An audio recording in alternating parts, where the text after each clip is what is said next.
Casebook of Sherlock Holmes, The Adventure of the Lion's Mane. It is a most singular thing that a problem which was certainly as abstruse and unusual as any which I have faced in my long professional career should have come to me after my retirement, and be brought, as it were, to my very door. It occurred after my withdrawal to my little Sussex home, when I had given myself up entirely to that soothing life of nature, for which I had so often yearned during the long years spent amid the gloom of London. At this period of my life, the good Watson had passed almost beyond my ken. An occasional week-end visit was the most I ever saw of him. Thus I must act as my own chronicler. Ah! Had he but been with me, how much he might have made of so wonderful a happening, and of my eventual triumph against every difficulty. As it is, however, I must needs tell my tale in my own plain way, showing by my words each step upon the difficult road which lay before me as I searched for the mystery of the lion's mane. My villa is situated upon the southern slope of the Downs, commanding a great view of the Channel. At this point the coastline is entirely of chalk cliffs, which can only be descended by a single, long, tortuous path, which is steep and slippery.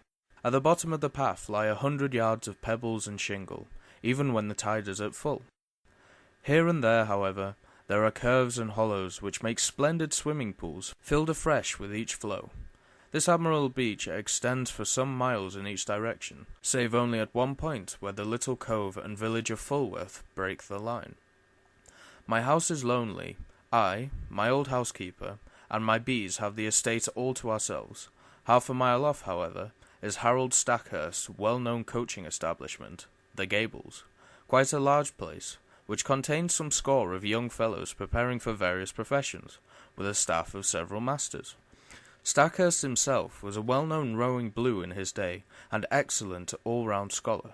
He and I were always friendly from the day I came to the coast, and he was the one man who was on such terms with me that we could drop in on each other in the evenings without an invitation. Towards the end of July, 1907, there was a severe gale, the wind blowing up the channel, heaping the seas to the base of the cliffs, and leaving a lagoon at the turn of the tide. On the morning of which I speak, the wind had abated, and all nature was newly washed and fresh. It was impossible to work upon so delightful a day, and I strolled out before breakfast to enjoy the exquisite air. I walked along the cliff path, which led to the steep descent to the beach.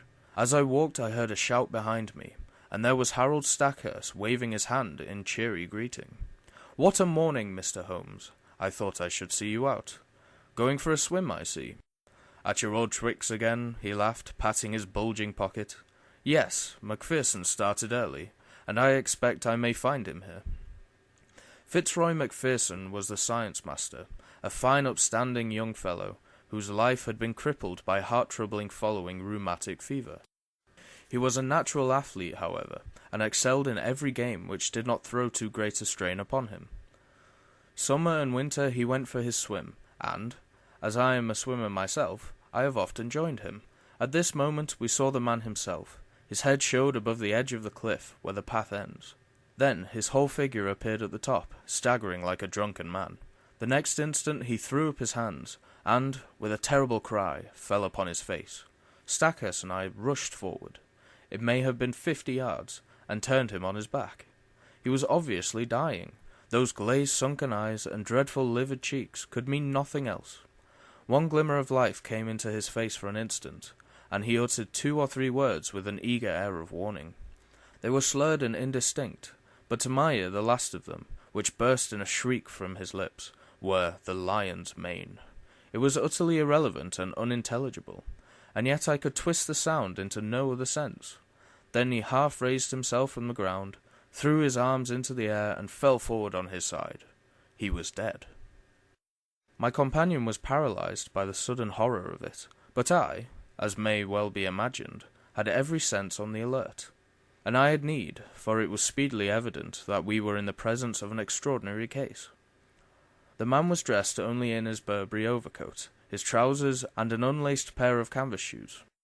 As he fell over, his Burberry, which had been simply thrown round his shoulders, slipped off, exposing his trunk. We stared at it in amazement. His back was covered with dark red lines, as though he had been terribly flogged by a thin wire scourge. The instrument with which this punishment had been inflicted was clearly flexible, for long, angry wheels curved round his shoulders and ribs. There was blood dripping down his chin, for he had bitten through his lower lip in the paroxysm of his agony. His drawn and distorted face told how terrible that agony had been. I was kneeling and Stackhurst standing by the body when a shadow fell across us, and we found that Ian Murdoch was by our side. Murdoch was the mathematical coach at the establishment, a tall, dark, thin man, so taciturn and aloof that none can be said to have been his friend. He seemed to live in some high, abstract region of surds and conic sections with little to connect him with ordinary life.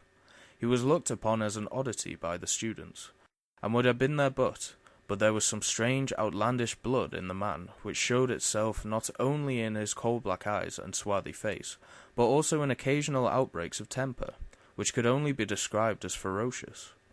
On one occasion, being plagued by a little dog belonging to Macpherson, he had caught the creature up and hurled it through the plate-glass window, an action for which Stackhurst would certainly have given him his dismissal, had he not been a very valuable teacher. Such was the strange, complex man who now appeared beside us. He seemed to be honestly shocked at the sight before him, though the incident of the dog may show that there was no great sympathy between the dead man and himself. "Poor fellow! Poor fellow! What can I do? How can I help?" "Were you with him? Can you tell us what has happened?" No, I was late this morning. I was not on the beach at all. I have come straight from the Gables. What can I do?" "You can hurry to the police station at Fulworth. Report the matter at once." Without a word he made off at top speed, and I proceeded to take the matter in hand, while Stackhurst, gazed at this tragedy, remained by the body. My first task naturally was to note who was on the beach. From the top of the path I could see the whole sweep of it, and it was absolutely deserted, save that 2 or 3 dark figures could be seen far away, moving towards the village of Fulworth. Having satisfied myself upon this point, I walked slowly down the path. There was clay or soft marl mixed with the chalk, and every here and there I saw the same footstep, both ascending and descending. No one else had gone down to the beach by this track that morning. At one place I observed the print of an open hand, with the fingers towards the incline. This could only mean that poor Macpherson had fallen as he ascended. There were rounded depressions too, which suggested that he had come down upon his knees more than once. At the bottom of the path was the considerable lagoon left by the retreating tide. At the side of it Macpherson had undressed, for there lay his towel on a rock. It was folded and dry, so that it would seem that after all he had never entered the water. Once or twice as I hunted round amid the hard shingle, I came on little patches of sand where the print of his canvas shoe, and also his naked foot, could be seen. The latter part proved that he had made all ready to bathe, though the towel indicated that he had not actually done so. And here was the problem clearly defined, a stranger one as had ever confronted me. The man had not been seen on the beach more than a quarter of an hour at the most. Stackhurst had followed him from the Gables, so there could be no doubt about that. He had gone to bathe and had stripped, as the naked footsteps showed. Then he had suddenly huddled on his clothes again. They were all dishevelled and unfastened, and he had returned without bathing, or at any rate without drying himself. And the reason for his change of purpose had been that he had been scourged in some savage, inhuman fashion, tortured until he bit his lip through in his agony, and was left with only strength enough to crawl away and to die. Who had done this barbarous deed?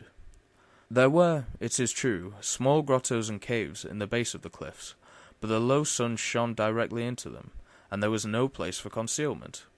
Then again, there were those distant figures on the beach. They seemed too far away to have been connected with the crime, and the broad lagoon in which Macpherson had intended to bathe lay between them, lapping up to the rocks. On the sea 2 or 3 fishing boats were at no great distance. Their occupants might be examined at our leisure. There were several roads of inquiry, but none which led to a very obvious goal.